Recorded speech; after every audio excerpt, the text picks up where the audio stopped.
Hi friends, ನಮಸ್ತೆ. ಎಲ್ಲರಿಗೂ ಸವಿರುಚಿ ಚಾನಲ್ಗೆ ಮತ್ತೊಮ್ಮೆ ಸ್ವಾಗತ. ಇವತ್ತು ಪಕ್ಕ ಹಳ್ಳಿ ಶೈಲಿಯಲ್ಲಿ ಬೆಣ್ಣೆಯಿಂದ ತುಪ್ಪನ ಯಾವ ರೀತಿ ಮಾಡ್ಕೊಳ್ಳೋದು ಅಂತ ನೋಡ್ಕೊಳ್ಳೋಣ. ತುಂಬಾ ಚೆನ್ನಾಗಿರುತ್ತೆ. ಈ ರೀತಿ ತುಪ್ಪನ ಮಾಡ್ಕೊಳ್ಳೋದ್ರಿಂದ ವರ್ಷಾನುಗಟ್ಟಲೆ ಸ್ಟೋರ್ ಮಾಡಿ ಕೂಡ ಇಟ್ಕೊಳ್ಬೋದು, ಸ್ವಲ್ಪನೂ ಹಾಳಾಗಲ್ಲ. ಫ್ಲೇವರ್ ಕೂಡ ಅಷ್ಟೇ ತುಂಬಾ ಚೆನ್ನಾಗಿರುತ್ತೆ. ಈ ರೀತಿ ಮರಳಾಗಿ ತುಪ್ಪನ ಯಾವ ರೀತಿ ಮಾಡ್ಕೊಳ್ಳೋದು ಅಂತ ನೋಡ್ಕೊಳ್ಳೋಣ. ಹಾಗೂ ಫಸ್ಟ್ ಟೈಮ್ ಸವಿರುಚಿ ಚಾನಲ್ ನೋಡ್ತಾ ಇದ್ರೆ ದಯವಿಟ್ಟು ಸಬ್ಸ್ಕ್ರೈಬ್ ಮಾಡ್ಕೊಂಡು ಕೂಡ ನೋಡಿ. ಪಕ್ಕದಲ್ಲೇ ಇರುವಂಥ ಬೆಲ್ ಬಟನ್ನು ಕೂಡ ಕ್ಲಿಕ್ ಮಾಡ್ಕೊಳ್ಳಿ. ಈಗ ಬನ್ನಿ ಬೆಣ್ಣೆಯಿಂದ ತುಪ್ಪನ ಯಾವ ರೀತಿ ಮಾಡ್ಕೊಳ್ಳೋದು ಅಂತ ನೋಡ್ಕೊಳ್ಳೋಣ. ಮೊದಲು ನಾನಿಲ್ಲಿ 1.5 kg ಆಗೋಷ್ಟು ಬೆಣ್ಣೆನ ತೊಗೊಂಡಿದ್ದೀನಿ. ಇದನ್ನ ಒಂದು 2-3 ಸಲ ಚೆನ್ನಾಗಿ ತಣ್ಣೀರಲ್ಲಿ ತೊಳ್ಕೊಂಡು ಈ ರೀತಿ ಒಂದು ದಪ್ಪ ತಳ ಇರುವಂಥ ಪಾತ್ರೆಗೆ ಹಾಕ್ಕೊಂಡಿದ್ದೀನಿ. ಈಗ ಗ್ಯಾಸ್ ಮೇಲೆ ಇಟ್ಕೊಂಡು ಬೆಣ್ಣೆನ ಸ್ವಲ್ಪ ಬಿಸಿ ಇಟ್ಕೊಂಡು ಬೆಣ್ಣೆನ ಕರಗಿಸ್ಕೊಳ್ಳೋಣ. ನೋಡ್ತಾ ಇರ್ಬೋದು, ಈ ರೀತಿ ಒಂದು 2-3 ನಿಮಿಷ ಬೆಣ್ಣೆನ ಬಿಸಿಲಿ ಇಟ್ಕೊಂಡಿದ್ದೆ. ಬೆಣ್ಣೆನೂ ಕೂಡ ಈ ರೀತಿ ಕಂಪ್ಲೀಟ್ ಆಗಿ ಕರಗಿದೆ. ಈಗ ಇದಕ್ಕೆ 1 ಸ್ಪೂನ್ ಆಗೋಷ್ಟು ಮೆಂತ್ಯನ ಹುರಿದು ಪುಡಿ ಮಾಡಿ ಹಾಕ್ಕೊಳ್ತಾ ಇದ್ದೀನಿ. ಮೆಂತ್ಯನ ಹಾಕೊಳ್ಳೋದ್ರಿಂದ ಫ್ಲೇವರ್ ತುಂಬಾ ಚೆನ್ನಾಗಿ ಬರುತ್ತೆ. ಹಾಗೆ 1 ಗೆಡ್ಡೆ ಬೆಳ್ಳುಳ್ಳಿನ ಸಿಪ್ಪೆ ತೆಗೆದು ಜಜ್ಜಿ ಹಾಕ್ಕೊಳ್ತಾ ಇದ್ದೀನಿ. ಕೆಲವೊಬ್ರು ಚಿಕ್ಕ ಮಕ್ಕಳಿಗೆ ತುಪ್ಪ ತಿಂದರೆ ಕಫ ಕಟ್ಟುತ್ತೆ ಅಂತಾರೆ ನೋಡಿ, ಆದರೆ ಈ ರೀತಿ ಸ್ವಲ್ಪ ಬೆಳ್ಳುಳ್ಳಿನ ಜಜ್ಜಿ ತುಪ್ಪನ ರೆಡಿ ಮಾಡ್ಕೊಳ್ಳೋದ್ರಿಂದ ಕಫ ಕಟ್ಟೋದು ಆ ರೀತಿ ಏನೂ ಆಗೋದಿಲ್ಲ. ಹಾಗೆ 1 ವೀಳ್ಯದೆಲೆನ ಸಹ ಹಾಕ್ಕೊಳ್ತಾ ಇದ್ದೀನಿ. ಹಾಗೆ ಸ್ವಲ್ಪ ಫ್ಲೇವರ್ಗೋಸ್ಕರ 2 ಏಲಕ್ಕಿನ ಈ ರೀತಿ ಸ್ವಲ್ಪ ಜಜ್ಜಿ ಹಾಕ್ಕೊಳ್ತಾ ಇದ್ದೀನಿ. ಹಾಗೆ ಸ್ವಲ್ಪ ಕಲರ್ಗೋಸ್ಕರ 2 ಚಿಟಿಕೆ ಆಗೋಷ್ಟು ಅಡುಗೆ ಅರಿಶಿನ ಹಾಕ್ಕೊಳ್ತಾ ಇದ್ದೀನಿ. ಅಡುಗೆ ಅರಿಶಿನ ಕಂಪ್ಲೀಟ್ಲಿ ಆಪ್ಷನಲ್, ನಿಮಗೆ ಕಲರ್ ಇಷ್ಟ ಇದ್ದರೆ ಹಾಕ್ಕೊಳ್ಳಿ, ಇಲ್ಲ ಹಾಗೆ ಕೂಡ ಮಾಡ್ಕೊಳ್ಬೋದು. ಹಾಗೆ ಸ್ವಲ್ಪ ಉಪ್ಪನ್ನ ಹಾಕ್ಕೊಳ್ತಾ ಇದ್ದೀನಿ. ನಾವು ತುಪ್ಪನ ಕಾಯಿಸ್ಕೊಳ್ಳೋದಕ್ಕೆಲ್ಲ ಆದಷ್ಟು ಕಲ್ಲುಪ್ಪನ್ನ ಬಳಸಿ, ಏಕೆಂದರೆ ತುಪ್ಪನ ತುಂಬ ದಿನ ಸ್ಟೋರ್ ಮಾಡಿ ಇಟ್ಕೊಳ್ಳೋದ್ರಿಂದ ತುಪ್ಪ ಸ್ವಲ್ಪನೂ ಹಾಳಾಗಲ್ಲ. ತುಂಬ ದಿನ ಸ್ಟೋರ್ ಮಾಡಿ ಕೂಡ ಇಟ್ಕೊಳ್ಬೋದು. ನೋಡ್ತಾ ಇರ್ಬೋದು, ಕಂಪ್ಲೀಟಾಗಿ ಮಿಕ್ಸ್ ಮಾಡಿಕೊಂಡು ನಾನಿಲ್ಲಿ ಒಂದು 5 ನಿಮಿಷ ಕುದಿಸ್ಕೊಂಡಿದ್ದೀನಿ.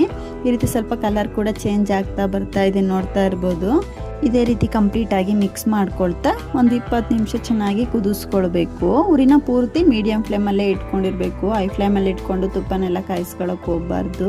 ನಾವು ತುಪ್ಪನ ಕಾಯಿಸ್ಕೊಳ್ಬೇಕಾದ್ರೂ ಅಷ್ಟೇ ಆದಷ್ಟು ದಪ್ಪ ತಳ ಇರುವಂಥ ಪಾತ್ರೆನ ತೊಗೊಳ್ಬೇಕು. ನೋಡ್ತಾ ಇರ್ಬೋದು, ನಾನಿಲ್ಲಿ ಒಂದು 15-20 ನಿಮಿಷ ತುಪ್ಪನ ಚೆನ್ನಾಗಿ ಕಾಯಿಸ್ಕೊಂಡಿದ್ದೀನಿ.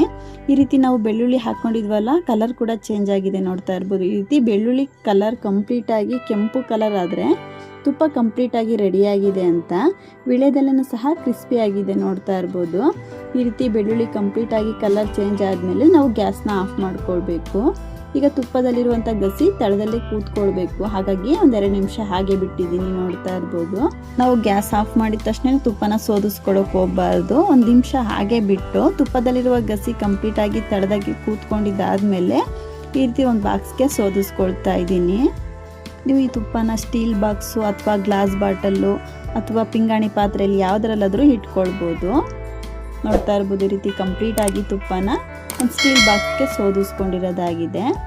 ನಾನು ತಗೊಂಡಿರೋವಂಥ 1.5 kg ಆಗೋಷ್ಟು ಬೆಣ್ಣೆಗೆ ನೋಡ್ತಾ ಇರ್ಬೋದು, ಈ ರೀತಿ ಒಂದು 3/4 ಬಾಕ್ಸ್ ಆಗೋಷ್ಟು ತುಪ್ಪ ರೆಡಿಯಾಗಿದೆ. ಇದು ಸ್ವಲ್ಪ ಬಿಸಿ ತಣ್ಣಗಾದ್ಮೇಲೆ ಬಾಕ್ಸ್ ಕ್ಯಾಪ್ನ ಕ್ಲೋಸ್ ಮಾಡೋಣ.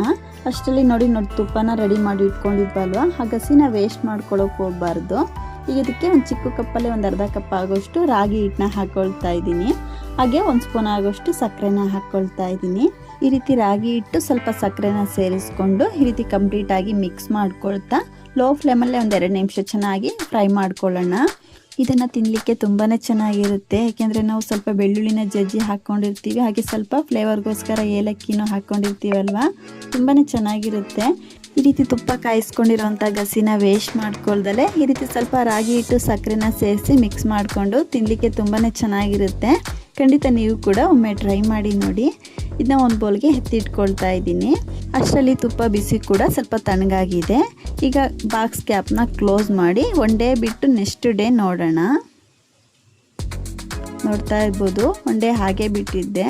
ಈಗ ಬಾಕ್ಸ್ ಓಪನ್ ಮಾಡಿ ನೋಡ್ತಾ ಇದ್ದೀನಿ.